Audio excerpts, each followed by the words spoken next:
Hey everybody, welcome back to the 84th episode of Taps and Patience. I am AJ with Audacity Micro here with Harrison of Precision Ingenuity. I like that song. How are you doing, Harrison? I'm doing well, finally. Well, that feels like a very specifically chosen word. It's been crazy.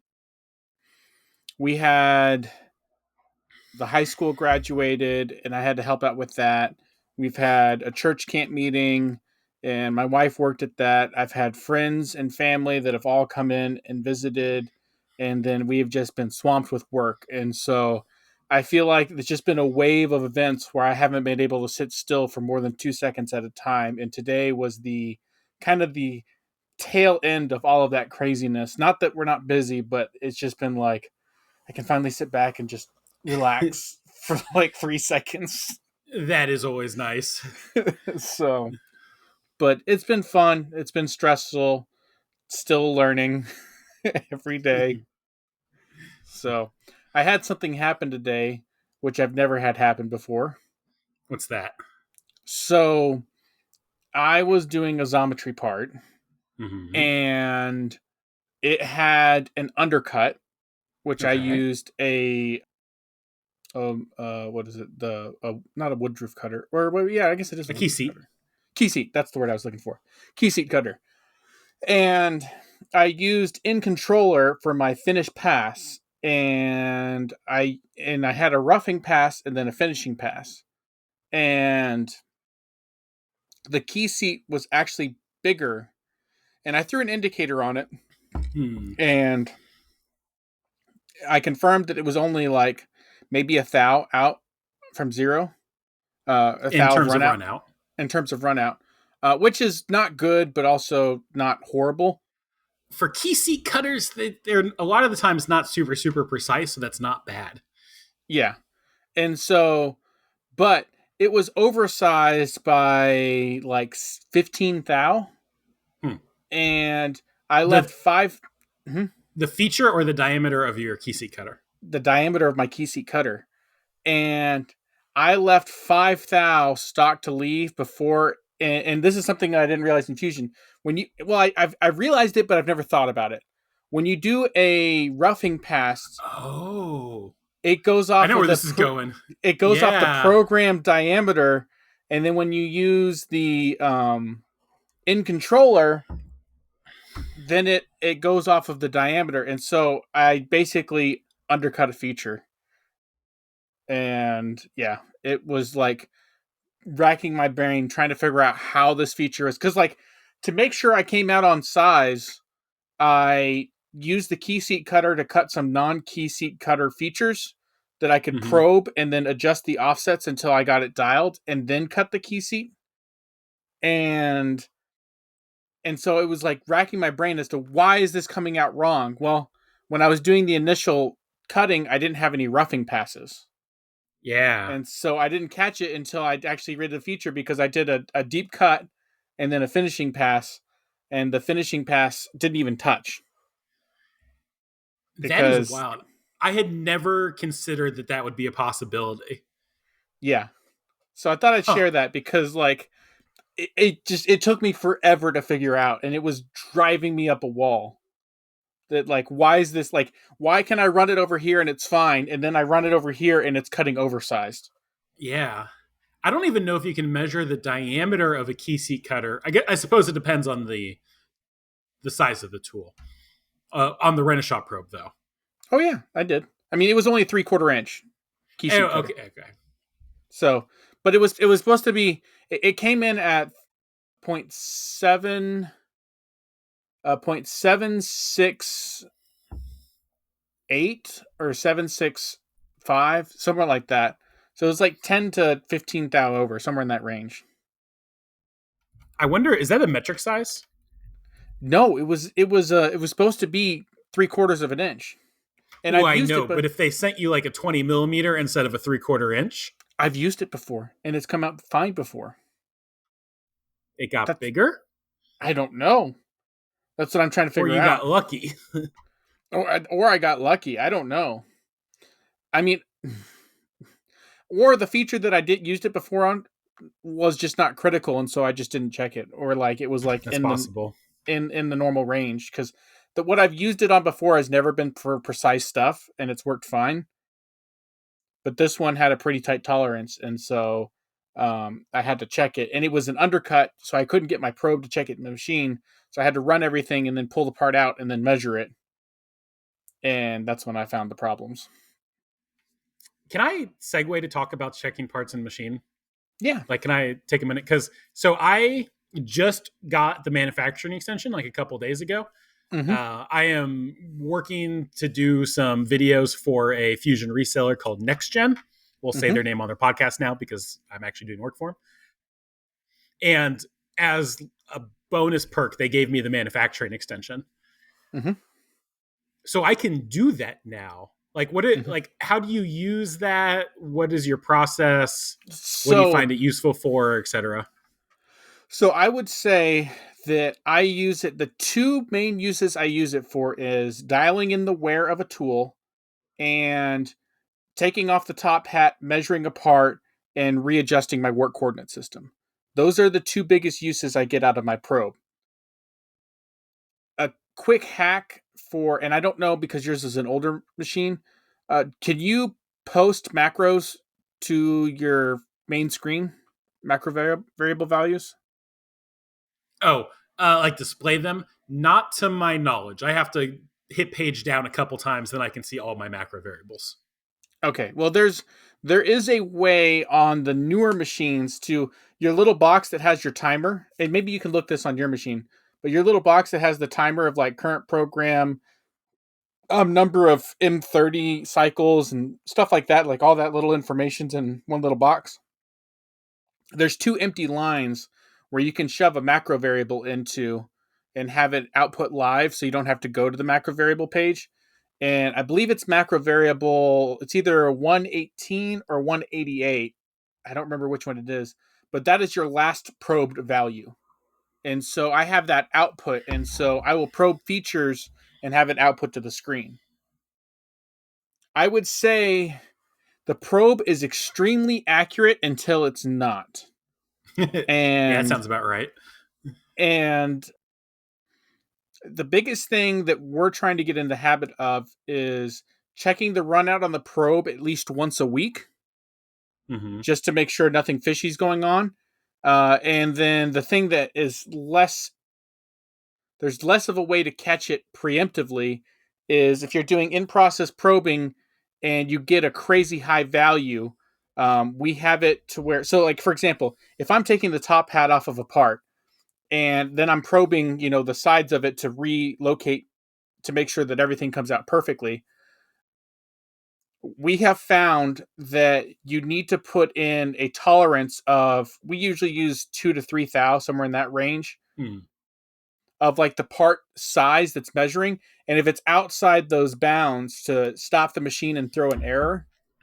And usually when it does that, 90% of the time, that means there's a chip somewhere that's gotten on something, and that means that I just need to rerun it from that point forward, clean everything off, and then rerun it from that point forward. Because we have had, without having that feature enabled, it's running perfectly. We're getting great parts, and then like all of a sudden, all of our features are shifted by like 40 thou Yeah. on the second side. So that's the big thing. And then the other thing is, if you're using it to do wear comp, I have yet to find a reliable method that gets me to the right value without either overshooting or undershooting. And so you can Interesting. Okay. you can choose it to adjust by 100% how far it's off, all the way down to like 1%. you know and then you can say, if it's within 5/10, don't adjust it. If it's outside that range, adjust it by this percentage. And I have yet to find the right combination of, if it's outside this range, don't do anything. If it's inside this range, adjust it by this much. I have yet to find the right combination and to get it to where it'll get to that right value in, say, less than 3 steps. Interesting. Okay.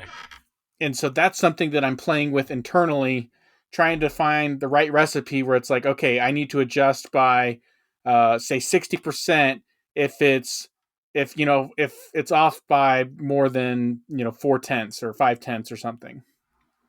Yeah. I wonder how that'll change for me when a big production run for me is 10 parts. Mm-hmm. Because then it has less time to slowly adjust. Yeah. Well, I you could. basically need it to be right the first time. Well, what I do is I leave. So, like, if I'm trying to cut a critical feature, I'll leave 40 thou stock to leave, and I'll take like a 5 or 10 thou pass, like my same finishing pass, probe it, check it, take another finishing pass, probe it, check it, and just keep working it in step by step until I get down to that final size. And I'll have it spit the values out onto the controller so I can cross check what the machine's reading to what it's changing by and see what I think.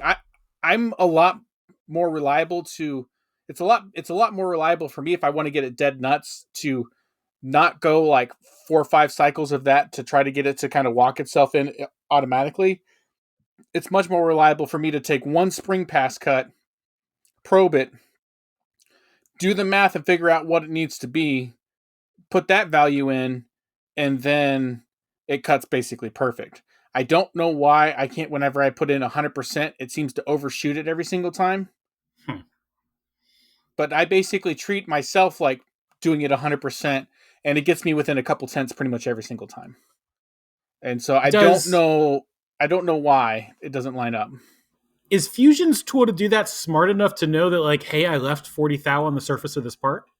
Mm-hmm. Huh. How do you do that? Because whenever Says you the guy do who's that, teaching a Fusion class. you select the previous operation that cut, and it looks at the stock remaining. Oh, that's so smart. Man, the people who made So, Fusion are so smart. so there is a problem though. I have accidentally done this. If you accidentally select the wrong like if you're stacking these and you're doing multiple, if you select the wrong feature, it'll adjust it by a mile because it's expecting something different. Yeah. So I'm very excited to play with that. I have not programmed any parts since gaining access to the manufacturing extension, and I'm very excited to do so. I So use the. Go ahead. I was going to ask if you would ever use the feature where you can inspect your part with the probe and then export a file, like a text file, back and import into Fusion and create a. Have you ever done that? An inspection report? I have attempted it once. I have not gotten it to work, and I have not sat down to figure it out yet. It is something that I am desperately wanting to do, and have yet to find out if it's going to work. I will say, your machine is not never inspect your parts off your machine. And I'm putting this in With air the machine quotes that made them. Yeah. with the machine that made them. I'm putting this in air quotes because that machine is probably the most accurate piece of measuring equipment that I have. And, when I was, spoiler alert, this will come up later, but I did some fidget spinners for a guy, and they had a tight tolerance bore on the Mm-hmm. center. And I was measuring tenths trying to get the bearing fitment good. And I had to run a couple parts before I got the bearing fitment perfect. And I could see directly, I would adjust it by a tenth or two, and the probe would pick up the exact tenth or two movement. And when I would go to put the bearings into the part, I could tell, if I changed it by two or three, 2 to 4 tenths, I could feel and see a difference in how those bearings fit. And if you just laid all the parts out in front of me and just said, push these bearing in, tell me which one's tighter, it would match with what the machine was saying. So like, it was it was scary repeatable. And so while I understand you don't want to use that because I have had the probe move, but as long as you have checked and validated everything and you are consistent with that, it can be extremely accurate. Yeah. My theory on it was for the first and last part or whatever, you measure it by hand using mics and gauge blocks and calipers or whatever. Mm-hmm. But then for all of for those, then you can also have the probe inspection of those parts, and you can kind of compare them. And Mm-hmm. as long as it's within 2 thou or 1 thou or whatever, you can say, okay, these results from the first part to the last part are valid, and then you have inspection of all of the parts Mm-hmm. in addition to the two that you manually inspected. Yeah. That's what I was thinking. Yeah. You could totally do that. The biggest thing is knowing when you probed something wrong. That is, and finding an automated way to catch that. That is the biggest downfall with using the probe in an unintended fashion. Yeah. Which So, that method, I don't even think, like, it will show you if a part is within tolerance or not, but that is all that it does. It doesn't do any adjustments for yeah. that method. Yeah. And there's a lot of really cool things that I'm trying to learn. Like I what I would like to do is I'd like to set it up to where I can probe a feature and I can check the run out and adjust it. And if it's good, I don't need to run check 4 more times. I can skip all those and run something else. And Yeah. so I'm trying to figure out how to do stuff like that where I can set it up to procedurally do stuff, but if everything's good and it doesn't need to be adjusted, then hey, skip all that and go straight to final part and then check that, and if it's still good, keep going. Is there a way in G code to turn on and off optional stop? Or excuse me, not optional stop, block delete? Maybe, but what I was thinking was more along the lines of a go to command. Yeah. So do a check, and if it's good, go to this spot and skip all these lines of code. So I was just trying to think if you could do I it, have it just turn on and off option stop. did I Or tell you about gosh, I'm going to say the wrong name every single time. Block delete. did I tell you about my block delete experiment? I vaguely remember it doing something weird. Yeah, my feed rate was all over the place. I need to get it fixed. I don't know what's going on with it, but Interesting. I wonder if I need there's to like a send. post setting. I need to send it. I reached out to my Haas tech. He said send me the. He said email him the code, and I haven't done that yet. But yeah, no, it was crazy because like I would run the code, and the machine would be like super jerky, and it was sounding horrible. It'd either be like way too fast or way too slow, and then I'd take the exact same code, get rid of the block delete, and it'd be fine. Interesting. So I wonder if it was like block deleting out some of the smoothing settings, or again, just some of like the header of each toolpath. I have no earthly idea. So it was just the default Fusion post with the default Fusion block delete option Yeah. turned on. But So there's also settings to like safe start each operation, which I always mhm. leave on. I've Hmm. never used that. I don't even know what that is. Oh, it just like if you have, let's say, a facing operation and then a contour operation with the same tool, if you don't have that turned on, it won't put an M6 with the tool change at the beginning of the second tool path. Hmm. But if you have that turned on, it will force an M6 to beginning that tool path. Just so if you need to start the code mid code, it doesn't like immediately crash. Oh, okay.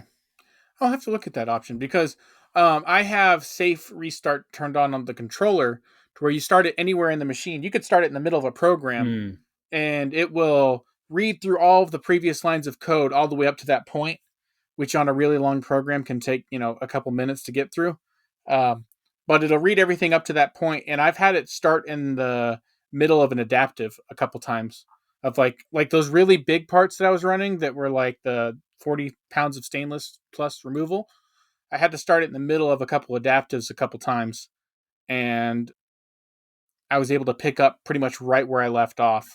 I'd start like a few lines back from where it stopped, and it would safely go down and restart. And I could even start on the same line if I wanted to, but I felt a little more comfortable going a little further back.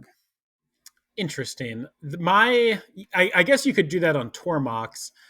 My controller, I don't think does that. If it does do that, I don't know how. You have to manually type in all of the G codes into the MDI. There is a setting in the settings command called program restart, and if you turn it on, it'll read all the lines of code up to where you were at. Does or it safe. default to off, or is it something you It's have to? defaulted off. Interesting. I will look to see if my controller has that. So I believe it's called safe restart or something start. Just type. I just search for I think start, and that pulls it up. Okay, I'll look for it.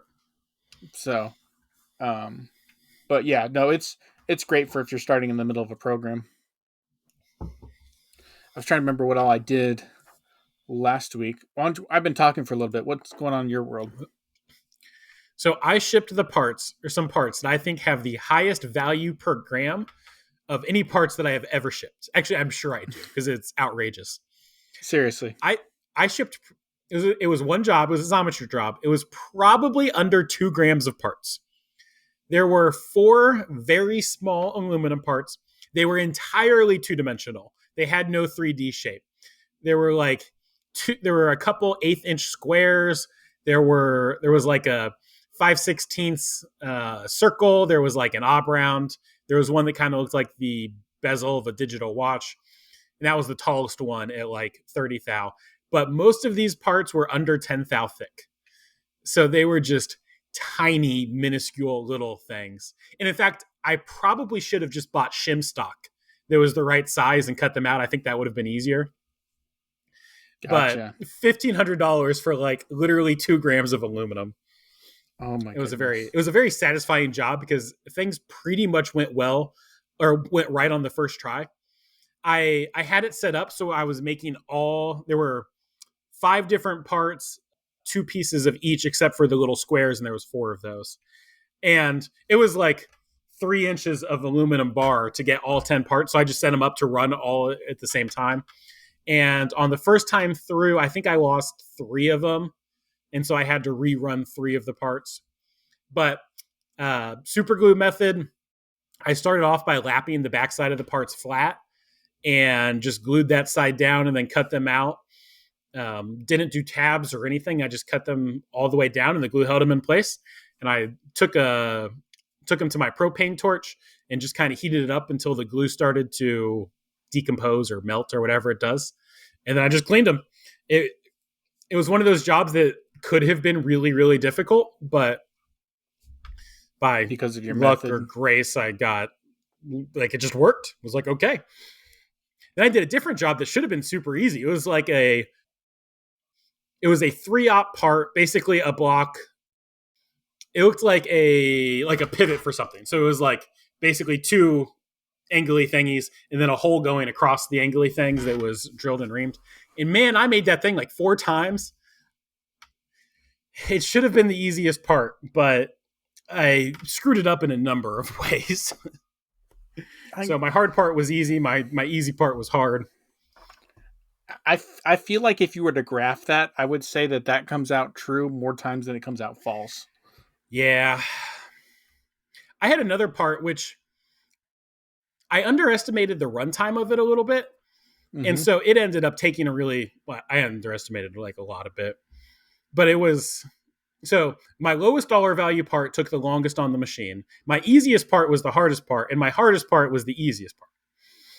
So, and this was all in one day, by the way. Oh yeah.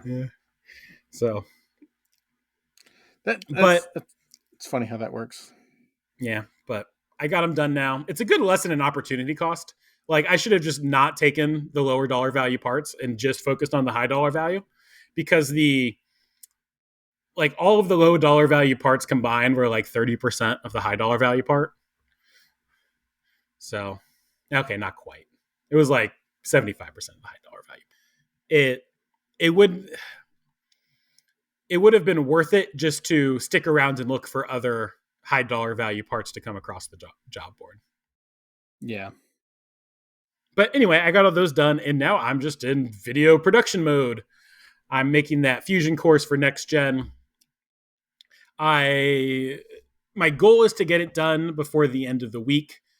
Originally, I told him 2 to 3 weeks once we got started, but I'm aiming to have it done in a week. That's what my current schedule is right now.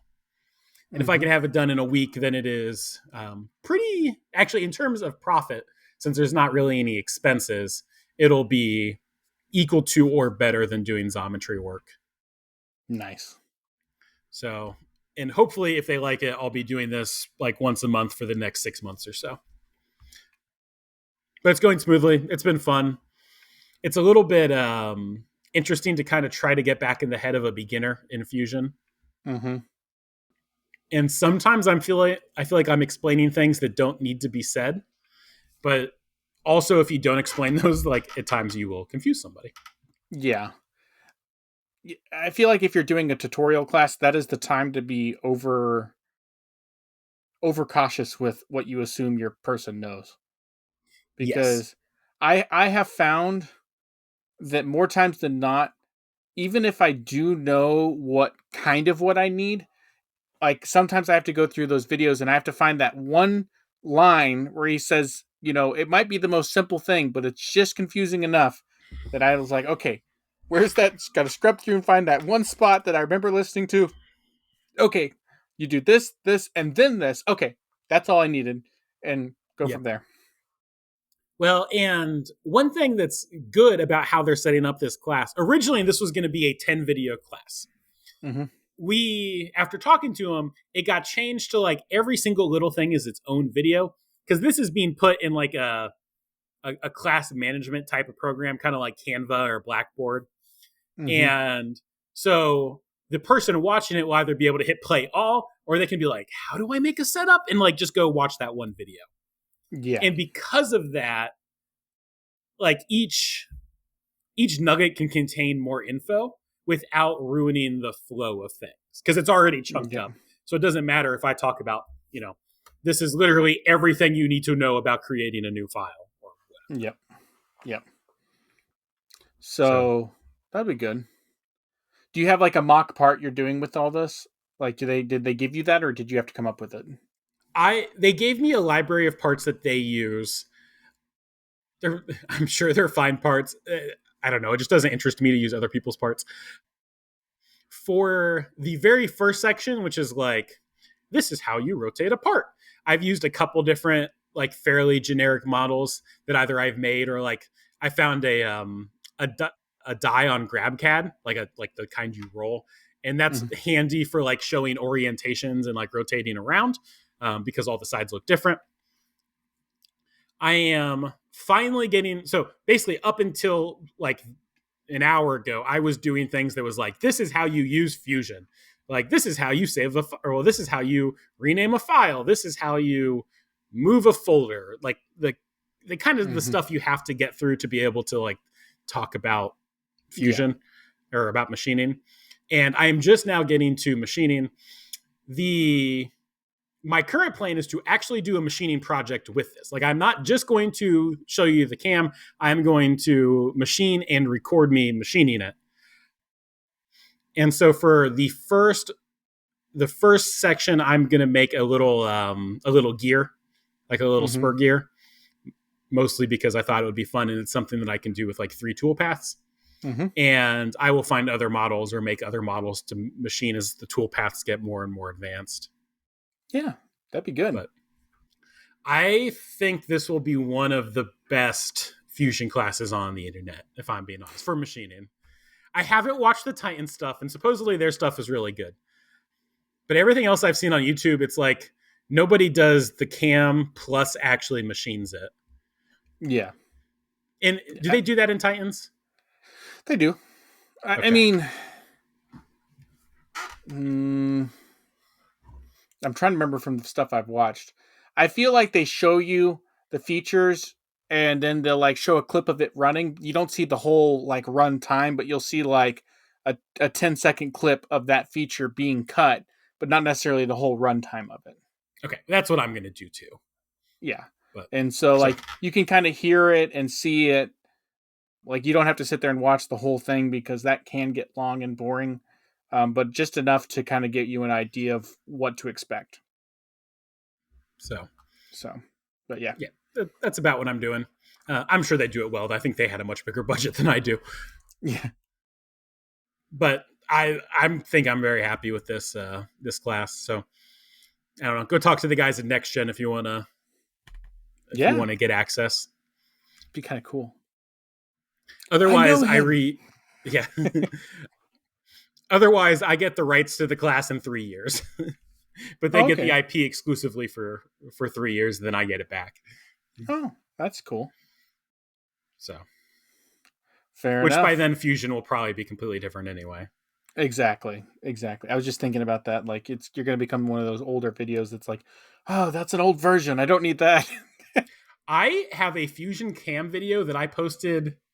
It's probably 8 years ago now. That still gets like 50 views a day, and it's Oh, like, really? oh, this is so old.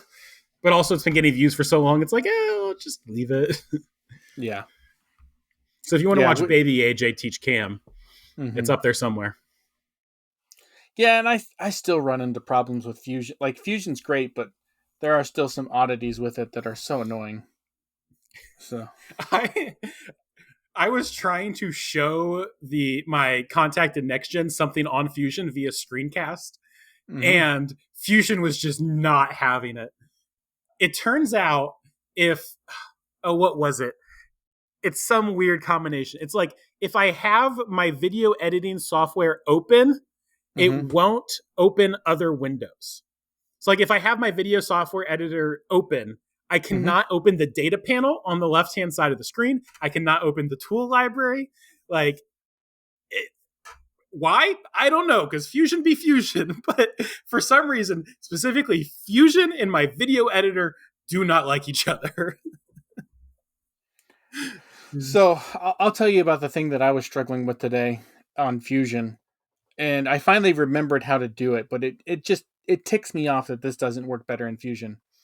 So I was trying to use a 2D contour to wrap around. So I had a cylinder, and this was also the same part that had the key seat cutter in it. And so I did a key seat undercut, and then both ends of the key seat were supposed to have a radius on it. Mm-hmm. And so I happened to have a radius tool that was the right size for that feature. So I wanted to do a 2D contour cylinder wrap to cut that feature. Heads up for anyone who ever tries to do that. If you have a full circle, Fusion will not recognize it in 2D wrap. Interesting. You have to split it somewhere. And so I split it and left like a 5 thou gap. And then it recognized it because it doesn't know where to start, basically. And even if you put a Yeah. point, it won't work. And so basically, you have to cut it. You have to draw a sketch, cut the sketch, and then get those points really close together and then select it. And then it knows where to start. And then I used a tangential extension, and you can actually extend out past each other. Mm-hmm. That way, you have like, it's like a finishing overlap. And so, So were you moving? So this was on your trunnion, and you were 5 axis. rotating your trunnion to do the cut. Yeah. So I rotated my A axis 90 and then spun it. And then the head actually followed the feature, which was pretty cool. Interesting. But it Why didn't not do it? Oh, never mind. Yeah, I because it was understand. it was a cylinder, and I had to undercut it, and Yeah. then I rotated it on its side and then did because like you could take an end mill and cut it instead of the Woodruff cutter, but I've tried that before, and the bottom of an end mill is rounded slightly, and so it doesn't leave you as good a finish. You have to use if you want a flat bottom, using a Woodruff Hmm. cutter like this is much more effective. Interesting. So were you using?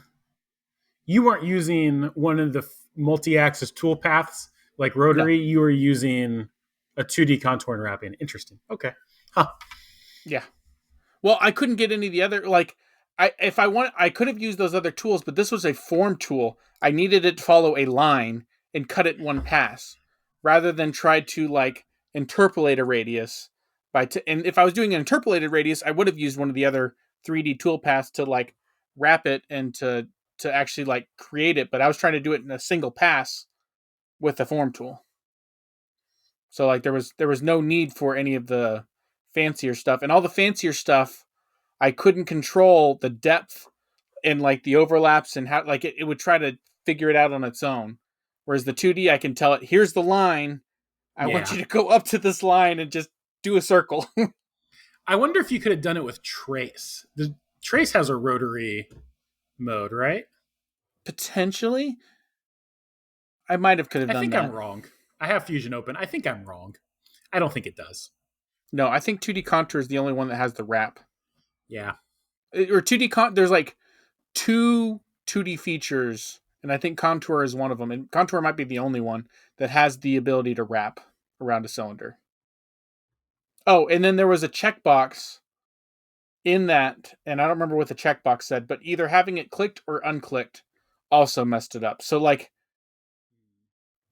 it took, I probably messed with it for 2 hours trying to figure the stupid thing out. And the annoying thing was is I had an example of it working on a different part, but it wasn't a full circle. Yeah. And so like I was like, why is it working here and why is it not working here? Because it was a half circle. And so it was so annoying. And I was like, is it because it's a 5-axis? Like is it like the 4-axis? Like what is going on? Oh, it was so frustrating. But when it actually worked, it was really cool. And I also used swarf, a swarf cut for the first time Mm-hmm. on the same. This ended up being a lot more complicated of a part than we initially thought. But I used the swarf toolpath on it, and that worked beautifully. It was almost scary how fast the 5-axis was whipping around while it was following that. And I'm like, this is going to Yeah. look like crap, and it came out beautiful. So Nice. I was pretty impressed. So Speaking of coming out looking beautifully, we have a Patreon. woohoo! In that Patreon, there are some awesome people who support us, including new Patreon, Alexander. Sorry, Alexander, I haven't asked you what you'd like to be referred to, if you want a last name or not, so I will just call you by your first name. But hi, Alexander. He's at the $10 a month tier. The other people at the $10 a month tier include Scott Deruby from, oh, I said his last name. Do I say your last name? Anyway, Scott from Design the Everything. Jamie P. Jamie Peacock from JSpec Engineering. Oh man, I keep saying last names. Zach at Volunteer Metalworks. Excuse me, Volunteer Machine Works. Chris Zajic with Zajic Precision. EJ at Nocturnal Welding. Simon, Chris at Thought Bomb Design, and as always, Jake Brownson, who I do have permission to say his last name. You need a notes field. I have a notes field. The problem is I have to click on the name to see the notes field. Oh. What I need to do is transfer this to like a Google spreadsheet. Yeah. That's what I should do. Also, we have a new free Patreon, Carl, and his icon is an adorable little trash can that I very much appreciate. So, does that have deeper meanings that we don't want to get into? I don't know. I just like this trash can. Oh, okay. I have decided that the Q&A post I am going to send out to free members like Carl. But if you want early access to the episodes, then you have to be in a paid tier. And of course, if you want your name read off, then you have to be at the $10 a month tier. So that I think is how we situate that. I do think the Q&A should be free to anybody who is willing to sign up for free on Patreon. So it doesn't cost any money if you want to put in the Q&A questions. Sometimes I remember to do them more than 45 minutes before the episode, sometimes not. But then everybody at the paid tier can see episodes early. Mm-hmm. Speaking of which, technical difficulties on the last episode. I did post that one for early access, and people pointed out that we lose Harrison halfway through. But I checked, and I do have audio backups of Harrison. Remember when we refreshed in the last podcast? That's what happened. Oh. So I just need to splice that together with the backup, and then I will post it. Okay. So also, I had some technical difficulties with the podcast host, like the one like our actual audio podcasts. Those are now resolved. That was a weird thing where basically I had to migrate accounts from an Anchor account to a Spotify account because I signed up on Anchor, but then they got bought. And I kept trying to migrate over, and it would just be like, okay, you're done. But then it wouldn't work and nothing would happen. But gotcha. We got that resolved now. Speaking of stuff we need to go through, you owe me some designs still, I think. Oh, I do. So everybody who is signed up at the paid tier now is going to get a coin that I will eventually send Harrison the designs for. Fortunately for you guys, the longer I procrastinate, the more of you that get coins. I can't tell if Harrison is shaming me or an evil mad I'm scientist. twiddling my thumbs. Oh, because you're waiting. Okay. But Yeah, I have those designs. The problem is I just need to lay them out on a coin, and I haven't taken the time to do yeah, don't let this become the fidget cubes. that. Hey, those are shipped. Do you have a question? Yes. Well, no, but Alex does. Alex says, as a machining educator, I always struggle with the amount of time to devote to different aspects of machining, teaching too much manual versus too much CNC. What is one thing that you all wish you knew more of before starting your own business that you would look for in potential hires out of college to know? For example, we cover basic fusion programming and multiple operations assemblies. We don't go super in depth on tooling. We cover speeds and feeds and how to check the manufacturer's recommendations. That's a hard question because I'm dealing with those struggles in my current class.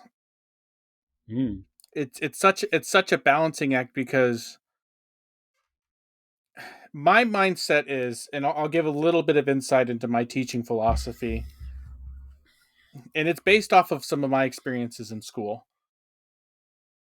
Some of my best classes that I had in school were the classes where the teacher would assign the homework and the reading, and you would have to struggle through it, and then he would lecture on it afterwards, and it was super annoying, but I felt like I learned and retained so much more information. And I have yet to find an effective method for doing that because if doing it Because where the CNC students machines are expensive.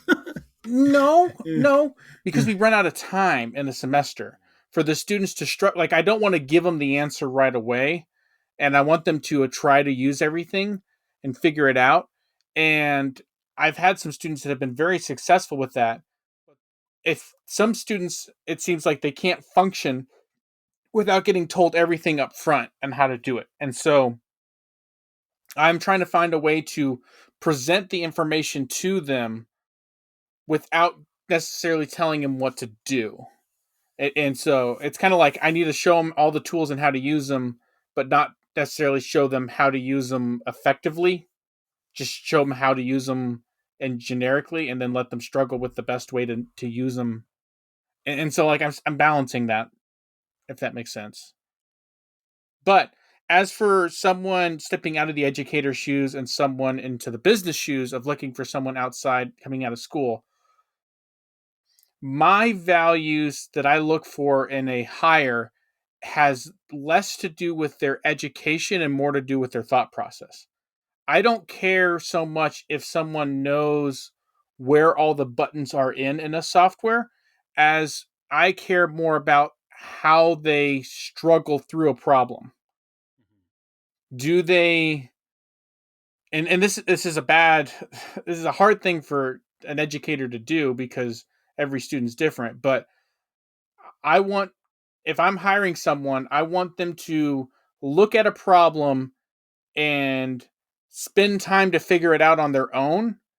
And if they want to come to me and they can't figure it out on their own, I want them to have a list of things that they've tried and at least some input on what they think it could be, and not just come to me with I don't know what to do. What do you want me to do here? Like I want them to have input on what it could be and what they've tried. Yeah. I getting to the question a bit more, manual machining versus CNC machining. Yeah. If you came to me with a resume and on the very top of it was your manual machining experience, that would be a big turnoff for me. Like, if it's a little section down at the bottom, sure. But if you're like, I know how to run a Bridgeport, I'd be like, okay, but do you know how to be a machinist? Because it's a manual machine. I'm going to try not to get yelled at too much. Manual machining is a nice hobby, but it's not how you make money. And Yes. if I'm hiring you to make me money and to, pay for your own money or to pay for your own upkeep. Yes, there are skills that can be learned in that. And I don't I see the value with that. I started off with manual machining. I don't think it's as beneficial as people think it is. In some cases, I think it may be actively destructive to knowing how to run a CNC well. I will agree with you up to one thing that manual machining is very good at, and that is feeling what the cutters are doing in the cut to get an idea of speeds and feeds and stuff of that nature.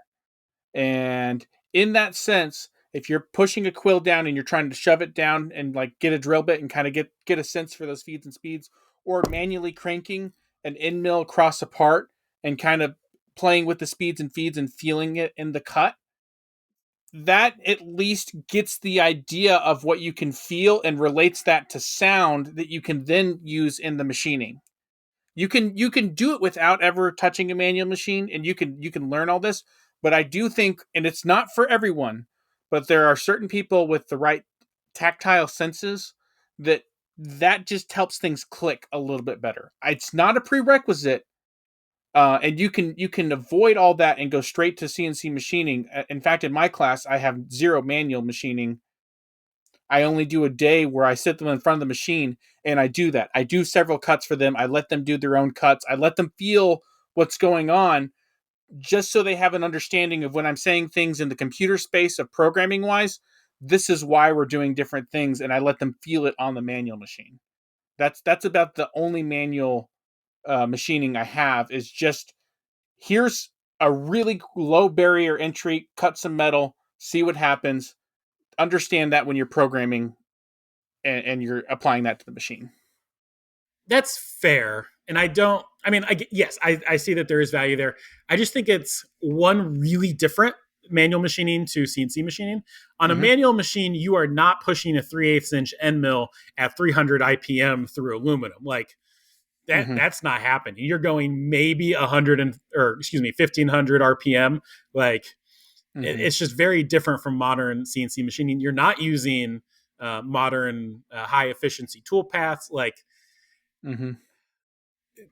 I don't know how well that feel actually translates. It's whenever you're running a job shop and you're listening to machines every single day, we can tell so much by the sound on the machine. I freak out so much in my shop from sounds that I don't recognize that scare the crap out of me. I will jump out of my chair. I am so in tune to that. But if you're taking a student who knows nothing, you can't expect them to be at that level and understand if what they're hearing from the machine sounds good or not. And so that little bit of tactile just to ground them is extremely beneficial. But if you stay on it too long, then you're missing out on stuff beyond that. I think it's a great way to get people's feet wet in the very beginning, but you it's kind of like a puddle. You jump in, you jump out, and you keep going. I will say, I think this is the thing that I would, or I think is most important about manual machining. It takes away a lot of the fear, and like Yes. you're just kind of a little bit more willing to try things, and Mm-hmm. like you've probably broken an end mill already, and like Mm-hmm. it'll kind of remove that barrier. Yeah. Now, I will say, so that was kind of all negative on my end, but something positive. If you want to really impress me, like if I'm going to hire you, there's a couple things you do. One, walk in with a part or with a project and be, or pictures of it and be like, look at this, I made this thing. Like, it could be a knife or car parts or a fidget spinner. And like, if you're excited about it and you're like, look, I made this, that right there, that's like 90% of the battle for me. Yep. And if you really, really wanted to impress me, show me your fixtures. Yeah. Fixturing is like the hard part about machining. It really Mm-hmm. is. And that is something that you can get some idea of on manual machining. But, show me some pallets that you've made or like some weird setups. That is how you will impress me. Yeah. That is a very good point. It's the part and like you said, the fixture. I would definitely agree with that. I haven't thought about that much, but yeah, the fixtures are the hard part of machining. It seems like. Yeah, he says he doesn't go in depth on tooling. That doesn't bother me at all. I wouldn't expect anyone to come in and know tooling No. because honestly, to some extent, it just doesn't even matter No. because like the difference between a really nice tool and a really cheap tool. are like, as long as you hit that minimum level of quality, they're not that big. And Mm-hmm. like, some shops have, some shops are Harvey shops, some shops are YG shops. Like, Yeah, it's fine. That's going to be determined by the shop for the most part, not the machinist necessarily. 100%. In terms of programming, I guess for me that wouldn't be too big of a concern, because I would want to teach them my processes. The biggest thing, like I said, it's not necessarily that they're able to jump in and hit the ground running. It's that they have a good foundation that can then be molded. If I'm Yeah. looking for someone fresh out of school, I want them to have a good understanding of what's out there, but not necessarily have all of the tips and tricks figured out. Just enough to where I can tell them, "Hey, try this, this, and this," and I can verbally, like if I was telling you to machine a part and I said, "Okay, do an adaptive and then do a facing pass and then bore this hole and then drill this feature," and like if I can like walk you through verbally what how I want that part to be machined, and then say okay, then flip it over and then do the soft jaws, like I can if you know enough, you can take that information and make something of it, and it doesn't have to be 100%. It could be horrible, but if you can have the rough framework, and then I can sit down and go, okay, I see what you did here. You did what I told you to, but there's this little tweak we can do here and this little thing we can do there. Then I can start fine tuning it and teaching the little detail stuff that is never going to be taught in a class anywhere because it's so hyper specific to what you're Yes. doing. And you need to have enough information to enough knowledge to build 60 to 80% of the process, and then I will teach you that last 30 to 20 to 30% to you know that really elevates it to the next level. Yeah. They need to have the vocabulary. Like, they need to Mm-hmm. know what an adaptive is, what roughing is. They need to know what a finishing tool path is. They need to know the difference between a bore or drilling. Yeah, yeah, and a rough idea on when and why to use those different things. What's a good finishing strategy? Why would I finish here, or why would I finish that side first? Like, if you can start teaching them to think in the bigger picture of, like, when I'm looking at this part, when do I need to finish these features and why and in what order? Because maybe the material moves, or maybe it's your work holding that's an issue. If you can think about it in terms of a global project rather than individual steps, that's honestly the biggest thing I'm looking for. Is I want someone to look at that and go, okay, that's a 3-op part. I need to do this side, and then I need to hold it here, and then I got to leave this feature here so I can hold it, and then it'll come off in this op down the road. Like, if you can think in those kind of bigger picture references without necessarily going into the minute details of how you're actually programming it, that matters more, because how it's programmed and how it's machined are kind of almost two different things, if that makes sense. I and again, this isn't the kind of thing you'd put on a resume, but I would be way, way, way more willing to hire somebody who listened to Within Tolerance, who, listened to The Bomb, Yeah. who listened to this podcast. Like, Yeah. that shows that they Passion. actually care about what they're doing. And on those podcasts, you pick up so many little random tidbits that'll come back to you in like 2.5 years when you got to do this one little weird thing. And you're like, oh, Adam the machinist said to do it this way. And so I'm going to do it that way. Like, So we're so listen to we're kind of podcasts. we're kind of the different generation. I always joke that I went to the school of YouTube to do what I'm doing today. And if I was trying to get into like a Boeing or something like that, I guess it depends on what your students are trying to get into. That's part of it. Yeah, If this is for my shop, not for Boeing. Yeah, because if you're going into Boeing, they're gonna they might be looking for that prestigious record of did you spend 3 years on a manual machine before they stepped you up to a CNC machine? That way you learned your fundamentals down to down you know to a such a degree, and then go to the next level, next level, next level. Versus kind of the smaller shops like we are, and especially the younger shops, I don't care about the formalities. I care about how fast can I get you up to where I'm at and then push you past me. That Yep. way I don't have to worry about things. Because I don't necessarily need you to hang out at the low end. I need to get you up to the high end as efficiently as possible. Yep. So, And like when you're looking at a big company, it's a lot of just like checking boxes to get through HR. Like, has person run Haas machine? Has person run Mazak machine? Does person know Mastercam? And just like, check, check, check. And you have to like get through that before you actually talk to a person. mm-hmm. Whereas at a smaller shop like us, it's like, has good attitude, is fun to work with. Yeah. Okay. Seems bright, has done Yeah. few cool projects.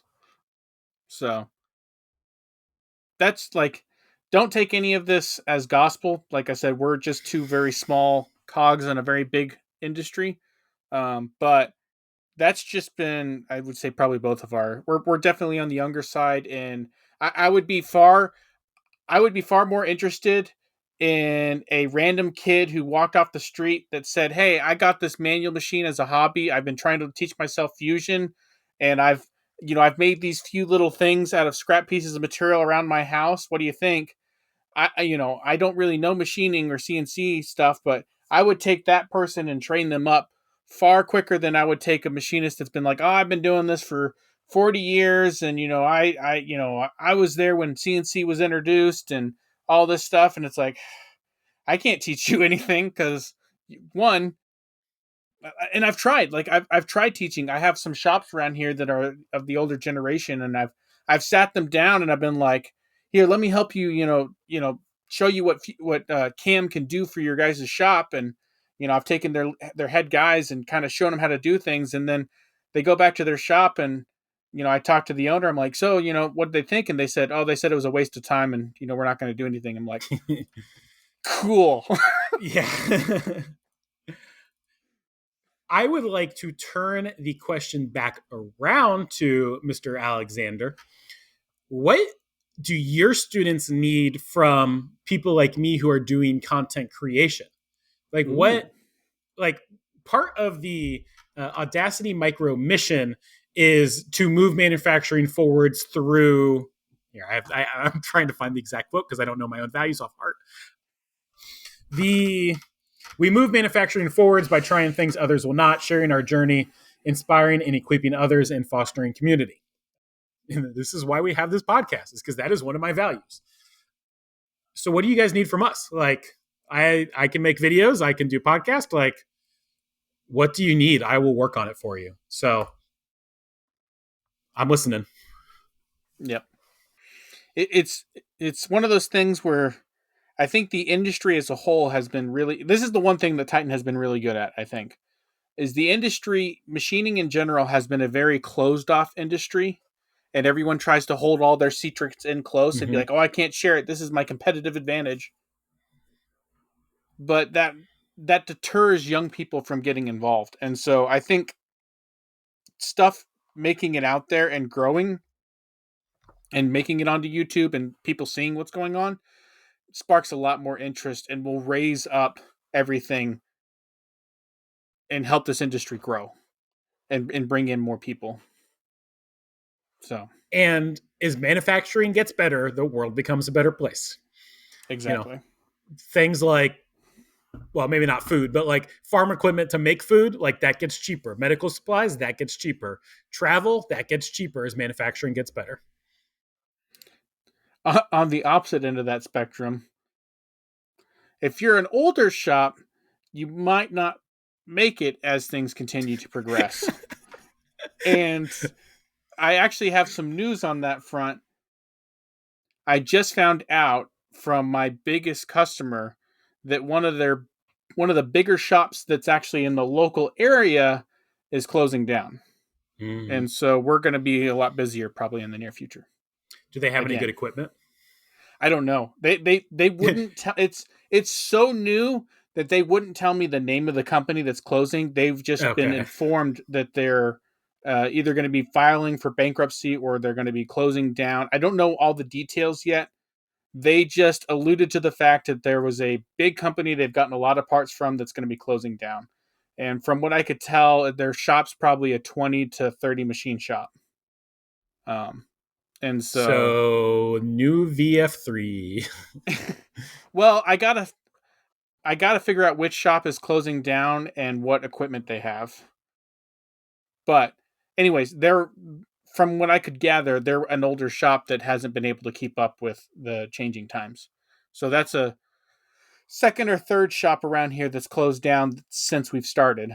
Um, and this is so with this current customer, I took some. They had a shop in Georgia that they stopped buying parts from, and now this is the second company that they're not going to be doing business with anymore. But it's because they're closing down, not because their quality is bad. So, anyways, Ooh, I have good news. This is fairly unrelated. So I was talking to my dad the other day, and then I confirmed this with a friend of mine who's a like a structural engineer. We can make my door bigger. We can get up to at least 86 inches, no problem, and probably as much as like 88 inches. It nice. involves like jacking up the trusses that support my roof like temporarily and like removing some wooden supports and replacing Mhm. them with like some steel, or maybe cutting them and then adding some steel strapping on either side. But that means I can get in this shop equipment that is larger than 76 inches in here. So Nice. that'll get me basically any Speedio. It'll get me a VF2.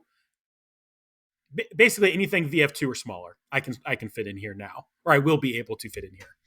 Okay. I don't think I can get a DT in here because they're oddly tall, or a Oh, UMC, interesting. unfortunately. But I could get a VF2. What about the 350? Even if you could It is find one. strangely tall. It's like 109 inches. Oh, really? Yeah. Oh, wow. I didn't know that. So, and my ceilings are only 96 inches. But it opens up basically all of the machines that I would consider. Ooh, go ahead. And then I got that. You just said ooh, go for your ooh. Oh, okay. I speaking of new machines, I got a question for the viewers. I do not want to become a Haas only shop. That's never been my goal. Haas has always been the easiest, and it's been a great stepping stone for us. And awesome financing. And awesome financing. Exactly. We're looking at another machine which we've brought up several times before, but every machine has their own pull stud. So like Do they? Haas, they do. So Haas does not interface with Mazak. Mazak does not interface with Doosan. Like, and Doosan doesn't interface with Haas. Like, and so like, I would love to get a Doosan machine, but then if I want to change tool holders, do I just change out pull studs every single time I'm swapping them from machines? And so I'm curious, for community of shops with mixed machines, do they just have dedicated tool holders for each machine? Do they interchange? Do they take out pull studs? Like, how do you handle this stuff? And how do we get everyone to use the same freaking pull stud? Are all ISO pull studs the same? I don't know. Because I don't know. ISO is a standards body, so you would think, So, but so far, I've compared Haas, Doosan to Mazak because those are the three machine manufacturers we've been looking at so far. And it's funny because kind of a little bit off topic that the Mazak guy was like, "These two are not going to beat us on price," and he's been the most expensive offer so far. So Doosan has and again, actually, Haas financing is awesome. You can but do like 4 years with 0% interest. Doosan made a very compelling offer, and if I had the money today, I would buy the Doosan. The biggest thing that's really annoying me is the whole pull stud fiasco that I'm trying to figure out. That and I don't have the money because I'm still selling a machine. So, anyways, we're still figuring all that stuff out, but I understand why people get stuck in ecosystems if they get a whole bunch of tooling and they don't want to switch everything out, especially because Doosan quoted us $600 for 30 pull studs, which was like what is that? Like $20 a pull stud? Yeah, And that sounds about right. I can get Haas pull studs at $5 a pull stud. Yeah. And so, I mean, like, I know it's like Haas is like crazy cheap and all this kind of stuff, but still, it's like if I wanted to buy, if I wanted to tooling up, that's an extra $20 a tool holder. And like, I'm used to like $10 a pull stud, but it's kind of annoying, especially if I have I'm to buy them in spoiled. bulk like that. I'm spoiled, and all ISO 20 tool holders just come with a pull stud, Yeah. Haas has been which is doing why I some. don't know about them. I don't want to say anything because we've been getting such great deals, but Haas is doing so much amazing deals on tooling. Like It's nuts. we've bought like 4 different tool set. Like it's like 6 tools with pull studs for like $150. 6 tool holders. Sorry, 6 tool holders with pull studs for like $150. Yeah. It's Yeah, like so stupid. when they have sales, my ISO 22 holders are like $46, Yeah. which considering so Haas not on sale is 90, which is still a lot cheaper than it's like 160 if you get Technics tool holders, or you can do like 190 for Rigo tool holders, and those are my options. Yeah. Trying to get to my calculator on my phone real quick. What is that? I did just publish a video about my grand master plan going forwards, but I think we talk about that in the next video because I'm getting tired. Yeah. So the Haas deals when they're going, it's $26 for a tool holder and a pull stud. A Cat 40 tool holder, Cat which is 40 wild tool because they're holder. massive. Yeah. Plus, and their next day shipping, free shipping next day. So like, Sometimes I wonder if you could just buy some of the Haas tooling and scrap it out and make a profit. yeah, It feels like that sometimes. yeah. So like, I know I want to go Rego fix as whenever we can, and I'm trying to wait till we get to that point. But Haas tooling is just insanely cheap, and it's just awesome. So, anyways, I know I'm bragging on Haas and how cheap their stuff is, which is a weird thing in the machining world because everyone always brags about how expensive their stuff is. But I would like to go. I would like to go Doosan. That's probably my number one pick for my next machine. But I'm trying to figure some things out to be able to do that. I know if we're going to get new, it's probably going to be Doosan. If we end up used, it's probably going to be Haas. That's kind of the direction we're leaning. Just because we're familiar with Haas, as I was listening to someone who gave me the best advice, they said, if you're going with a used machine, don't don't diversify your brands with used machines. That Just makes sense. because if something goes wrong, it's a lot easier to compare it to something that you have that's functional rather than to, have a dark horse that you're trying to figure out. Yeah, adding new hurdles to overcome. Yeah. So, not familiar with the Fanuc control, and I don't, if something were to go bad on that, I would be screwed. But I would be happy to buy a new one and throw it in there and figure it all out from there, because then it's under warranty for like 2 years, and if anything goes wrong, I have that. So, anyways, it's that time. Oh, this has been a good podcast. I've enjoyed this one. This was good. So Well, we did miss last week, so we had a lot to we talk about. did. We did. I still feel like I missed some things, but anyways, guys, thanks for hanging out with us and going through everything that we have and following along with our journeys. Hopefully we can look back and see how the progress has changed for us over time, and hopefully you've learned something by listening to us. So, anyways, this is Harrison with Precision Ingenuity signing out with AJ from Audacity Micro. Do you think we're going to launch our album first or send out the coin? Which will come first?